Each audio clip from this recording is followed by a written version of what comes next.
Hello everyone, I am Dr. Aba Kumari. Today our topic of discussion is from semester 4. Paper is your SEC2, graph theory. In this graph theory, today we will see the incidence matrix. Okay, this one. In the previous class, we have see the definition of incidence matrix. Today we will do the properties of incidence matrix. So what are these properties? So number one property, each column contain exactly two unit element. तो इसके लिए हमने क्या देखा था कि कोई भी मैट्रिक्स इंसिडेंस तभी होगा जब हमें कोई इंसिडेंस पाथ मिलेगा और वहाँ पे हम एज और वर्टेक्स को देखते हुए हम हमारा मैट्रिक्स को कंस्ट्रक्ट करते हैं। तो अभी जो हमने मैट्रिक्स कंस्ट्रक्ट किया था इन द लास्ट लेक्चर वो मैंने यहाँ लिखा है। आप देखिए इस मैट्रिक्स को ध्यान से। इस मैट्रिक्स में आप देख रहे होंगे each column contain exactly two unit element. तो फर्स्ट कॉलम में हमारे पास कितने यूनिट एलिमेंट है? 2। सेकेंड वाले में भी हमें 2 मिल रहे हैं। थर्ड वाले में भी हमें क्या मिल रहा है? 2 मिल रहे हैं। तो आप इस तरह से ध्यान से देखो, आपके जितने भी मैट्रिक्स में जितने भी कॉलम हैं सारे कॉलम में हमें क्या मिल रहे हैं? 2-2 यूनिट मैट्रिक्स मिल रहे हैं। तो इसका जो फर्स्ट है ये यही कहता है कि हमारा जो कॉलम है वो क्या करेगा? 2 यूनिट एलिमेंट जरूर होगा। Number 2, a row with all non-zero element corresponds to an isolated vertex। तो यहाँ पे जो है रो जितने भी नॉन जीरो एलिमेंट होंगे वो एक करस्पॉन्ड क्या करते हैं? एक आइसोलेटेड वर्टेक्स को करस्पॉन्ड करते हैं। देखिए इस फिगर में, ठीक है। Number 3, if a graph G is connected with M vertices then the rank of incidence matrix is m-1। तो अगर ग्राफ हमारा जी अगर कनेक्टेड है एम वर्टिसेस के साथ में, जो हमने यहाँ पे ग्राफ बनाया है तो ये कनेक्टेड ग्राफ है। तो कनेक्टेड ग्राफ में अगर हमारे पास m वर्टिसेस है तो हमारा रैंक क्या होगा? m-1 एक कम हो जाता है। तो देखो हमारे पास यहाँ पे भी मैट्रिक्स है, ये कनेक्टेड ग्राफ है, तो हम भी देखेंगे कि इसका रैंक कितना है। तो ये हमारा m-1 के बराबर हो जाएगा, ठीक है। नेक्स्ट हमारा क्या है? Fourth, the sum of the each row gives the degree of the corresponding vertex. तो sum of each row give the degree of the corresponding vertex कहने का मतलब है कि हमारे पास जो वर्टेक्स हमने मिला है और जो हमने मैट्रिक्स कंस्ट्रक्ट किया है, इस मैट्रिक्स में आप ध्यान देखिएगा कि आपका जो डिग्री है वो उसके सम एलिमेंट जो है उसके रो में उसके सम के बराबर होगा, ठीक है। तो पहले हम फिगर को देखते हैं और देखते हैं कि डिग्री ऑफ v1 क्या है। तो डिग्री ऑफ v1 हमें क्या मिल रहा है? डिग्री ऑफ v1 के देखो यहाँ पे कितने हैं? 1 2 3 और ये 4, मतलब 4 हमें एजेस फाइंड हो रहे हैं, मतलब 4 पाथ हमें मिल रहा है। तो हमारा इस डिग्री क्या है? v1 का 4 है, ठीक है। ये 1 है, ये 2 है, यहाँ पे 3 है, यहाँ पे ये 4 है। तो डिग्री ऑफ v1 हमें मिल गया है 4। अब हम देखते हैं हमारे मैट्रिक्स में। तो मैट्रिक्स में देखो पहला रो में कितना है? 1 2 3 और ये मिला 1 4। तो सम जो है एलिमेंट्स के कितने हो गए? फर्स्ट रो में 4 हो गए। और जब हमने डिग्री यहाँ से फाइंड करा तो ये भी हमें क्या मिला? 4 मिला। तो इसलिए हम लिख सकते हैं कि सम जो है ईच रो का वो हमें क्या देगा? डिग्री ऑफ करस्पॉन्डिंग वर्टेक्स देगा। इसी तरह से हम v4 के लिए भी देख लेते हैं। जैसे v4 में हमारे पास क्या है? तो v4 का हमारे पास डिग्री कितने होंगे? तो देखो v4 यहाँ पे है, तो v4 से हमें मिल रहा है 1, यहाँ 1 2, ठीक है, और एक ये मिल रहा है 3, मतलब 3 पाथ हमें मिल रहे हैं, 3 एजेस निकल रहे हैं। तो हमें यहाँ पे डिग्री कितने? v4 के 3 है। और अगर हम इस फिगर में देखें तो इस फिगर में v4 के लिए कितने होंगे? 1 2 एंड देन 3 मिले। तो इसका मतलब हमें क्या मिल गया? इसका डिग्री 3 और sum of the elements in the v4 is also 3। तो ये हमारा प्रूफ करता है कि हाँ सम जो है ईच रो का हमें क्या देगा? डिग्री देगा corresponding vertex. Number 5, if the graph G has parallel edges then the corresponding column is incidence matrix M are identical। Okay, तो इंसिडेंस मैट्रिक्स मिलेगा। और तो हम इस तरह से बहुत सारे 2-3 ग्राफ बना के देख लेंगे पैरेलल एजेस का और देखेंगे क्या कि वहाँ पे जो भी हमें मैट्रिक्स मिलेगा एम वो क्या होगा? हमारा एक आइडेंटिकल मैट्रिक्स जरूर मिलेगा, ठीक है। अब नेक्स्ट है हमारा पाथ मैट्रिक्स। तो पाथ मैट्रिक्स क्या होता है? पहले डेफिनेशन देखते हैं। Let G equals to V V क्या है आपका? वर्टेक्स E है edge, be a graph with n vertices and m edges.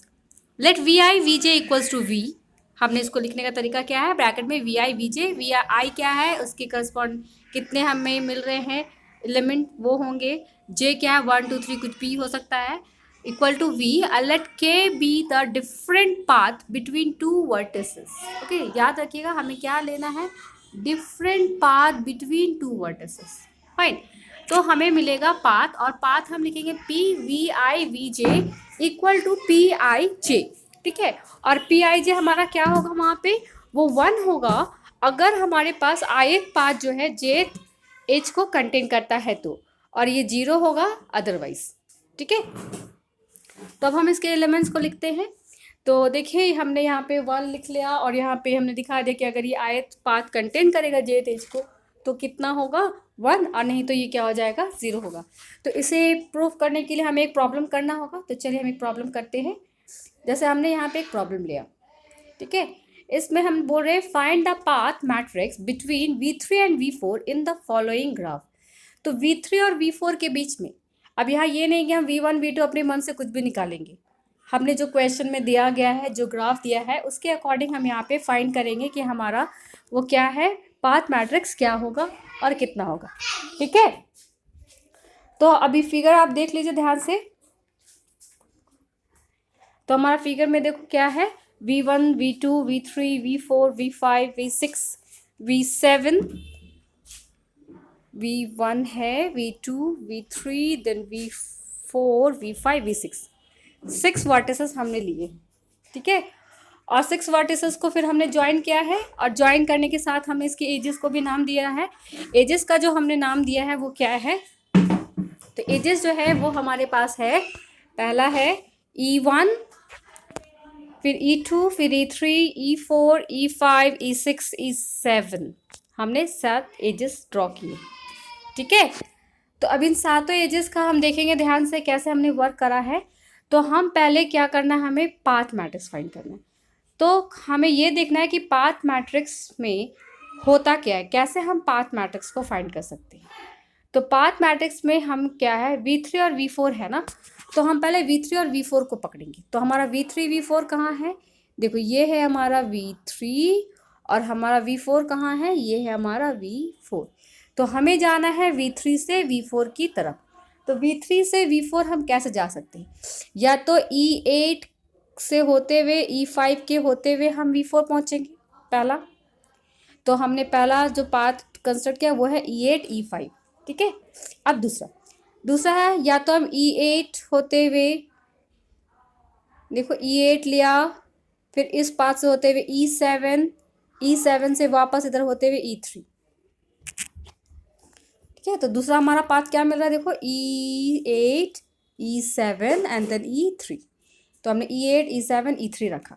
अब हमारा नेक्स्ट क्या है, फिर हम देखते हैं हमारा नेक्स्ट पाथ क्या है। तो नेक्स्ट पाथ हम देखेंगे E8 E6 then E4 and then E3। तो हमें 3 पाथ मिल रहे हैं V3 से V4 तक जाने के लिए। तो हमने वो तीनों पाथ को हमने लिख लिया, ठीक है, कर्ली ब्रेसेस के अंदर में। तो ये हमारे क्या है, 3 डिफरेंट पाथ है V3 से V4 तक जाने के लिए। तो इन्हीं के हेल्प से अब हमें क्या करना है, मैट्रिक्स कंस्ट्रक्ट करना है, पाथ मैट्रिक्स कंस्ट्रक्ट करना है। Now we have to the path matrix.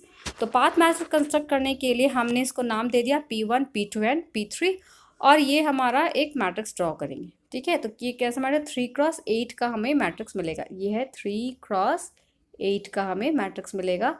क्यों 3x8 मिलेगा, क्योंकि हमारे पास जो एलिमेंट है वो कैसे है, पहला तो 3 है, और एजेस कितने हैं, एजेस हमारे पास 8 है, ओके। तो हमें मैट्रिक्स हमें यहाँ पे कंस्ट्रक्ट करना है, ये है 3x8, ओके। नाउ तो PV3 V4 इक्वल टू, हमने एक तरफ पे P1 P2 P3 रखा, इधर ऊपर में हमने कॉलम वाइज रख लिया E1 E2 E3 E4 E5 E6 E7 E8, okay. अब हमारा E1 E2 E3 को देखते हुए हम यहाँ पे पार्ट ड्रॉ करेंगे। तो याद करो डेफिनेशन में हमें क्या था, डेफिनेशन में था अगर पाथ मिलता है तो वहाँ 1 लिखते हैं, और अगर नहीं मिलता है तो वो 0 हो जाता है। तो पहला है E8 और E5। तो पहले वाले P1 पाथ में हमें E5 में 1 रखेंगे, देखो E5 में 1 रखेंगे, और E8 में 1 रखेंगे, क्योंकि हमें यहाँ पे पाथ जो मिला है वो E8 और E5 इसी एज के हेल्प से मिला है, और बाकी सारे क्या हो जाएंगे 0। फिर हम आते हैं सेकेंड वाले पाथ P2 के लिए। तो P2 के लिए हमारा E8 E7 E3 है। तो देखो E3 E7 और E8 1, अदर्स क्या हो जाएंगे सारे 0। सिमिलरली P3 में हमें मिला है E8 E6 E4 E3। तो देखो E3 E4 E6 and then E8, बाकी सारे एलिमेंट क्या हो गए, 0 गए। तो इस तरह से हमने हमारा क्या क्या है 3x8 का एक पाथ मैट्रिक्स कंस्ट्रक्ट कर लिया with the help of path. Fine, समझ में आ रहा है? ठीक है, अब हम लोग आते हैं नेक्स्ट टॉपिक पे। तो नेक्स्ट हमारा क्या है, नेक्स्ट है हमारा सर्किट मैट्रिक्स। तो सर्किट मैट्रिक्स अब देखते हैं क्या होता है सर्किट मैट्रिक्स। ठीक है, तो सर्किट जैसा नाम से समझ में आ रहा है, सर्किट एक आपका क्या है, सर्कल है ना। तो सर्किट हमने पढ़ा है पहले, क्या है सर्किट। तो एक बार आप लोग प्रीवियस लेक्चर में जा कर के देखिएगा कि मैंने क्या बताया है। तो यहाँ पे कह रहे हैं कि सर्किट मैट्रिक्स क्या है। तो सर्किट मैट्रिक्स के लिए हमने देखो क्या लिखा है, अगर जी कोई ग्राफ है n वर्टिसेस और 0 एजेस के साथ में, suppose that the graph G has C circuit, then the circuit matrix of the graph G is denoted by CG, defined as CG equal to Cij n cross m, where Cij equals to what, 1 if ith circuit contain jth edge। ith circuit contain jth, मतलब जो हमने circuit बनाया है अगर उसमें वो as contain कर रहा है तो हमें क्या मिलेगा, वो 1 मिलेगा। और अगर उस सर्किट के अंदर वो एज कंटेन नहीं कर रहा है तो वो क्या हो जाएगा, हमारा 0 हो जाएगा। ठीक है, और सर्किट क्या होता है, तो कोई भी कनेक्टेड ग्राफ हमारा क्या है, एक सर्किट बनाता है। कनेक्टेड होना बहुत ज़रूरी है। तो यहाँ पे क्वेश्चन हमने लिया है कि find the circuit matrix of the following graph. तो ग्राफ भी है, देखो आपने दिया है, और ग्राफ के हेल्प से हमें क्या करना है, सर्किट मैट्रिक्स को ड्रॉ करना है। ठीक है, तो ग्राफ भी देखेंगे, कैसे सर्किट बनाना है ये भी देखेंगे, और इसका मैट्रिक्स भी प्रेजेंट करेंगे। तो देखो यहाँ पे इस ग्राफ में हमारे पास वर्टेक्स कितने हैं, तो V1, V2, V3, V4, V5, V6, 6 vertices है। और इन वर्टिसेस को हमने क्या करा है, ज्वाइन करा और इसको एक एजेस का नाम दिया है। तो एजेस भी हमने रखा है E1, E2, E3, E4, यहाँ E5, then E6, then E7। Okay, तो यहाँ पे हमें ग्राफ देखना है कि कितने हमारे पास सर्किट हमें मिल सकते हैं। तो टोटल नंबर ऑफ सर्किट पहले फाइंड करते हैं। देखो टोटल नंबर ऑफ सर्किट पहला क्या मिला है, यहाँ से स्टार्ट करते हैं। देखो E1, then E3, then E4, then E6 और E7, एक कनेक्टेड ग्राफ मिला हमें। ये हमें क्या देगा, एक सर्किट देगा। तो पहला सर्किट हमें मिल गया। दूसरा हम देखते हैं क्या है। अब देखो E1, E3, E5, E7, ये हो गया कनेक्टेड क्लोज ग्राफ। तो ये हमें एक सर्किट मिला। तीसरा हमें क्या मिलेगा, देखो फिर से यहाँ पे E5, E4 और E6, मतलब इस फिगर में टोटल हमें 3 ही जो है सर्किट फाइंड हो गए, और इससे ज़्यादा सर्किट पॉसिबल नहीं है। तो हमने तीनों सर्किट्स को लिख लिया, C1, C2, C3। अब इन तीनों सर्किट के हेल्प से हमें क्या करना है, सर्किट मैट्रिक्स ड्रॉ करना है। ठीक है, तो लिखते हैं सर्किट मैट्रिक्स के एलिमेंट्स को। तो सर्किट मैट्रिक्स के एलिमेंट देखो कैसे लिखेंगे। पहला C1 है हमारा, C1 क्या है, E1, E3, E4, E6, E7। तो हमने क्या क्या, E1, E2, E3, E4, E5, E6, E7 को कॉलम वाइज लिखेंगे, C1, C2, C3 को रो वाइज लिख लिया। ठीक है, अब ई कॉलम 1, तो आते रो 1 में। रो 1 किसके अकॉर्डिंग जाएगा, C1 के अकॉर्डिंग। देखो C1, तो हमने यहाँ C1 लिखा, तो C1 के लिए एलिमेंट क्या है, E1, 1, then E3, 1, then E4, 1, then E6, 1, E7, 1. Similarly, E1, E3, E5, E7, then E5, E4, 5, E6, बाकी सारे एलिमेंट क्या हो जाएंगे, 0, क्योंकि वो हमारे सर्किट को कंटेन नहीं कर रहा है। तो इस तरह से हमें एक सर्किट मैट्रिक्स मिल गया।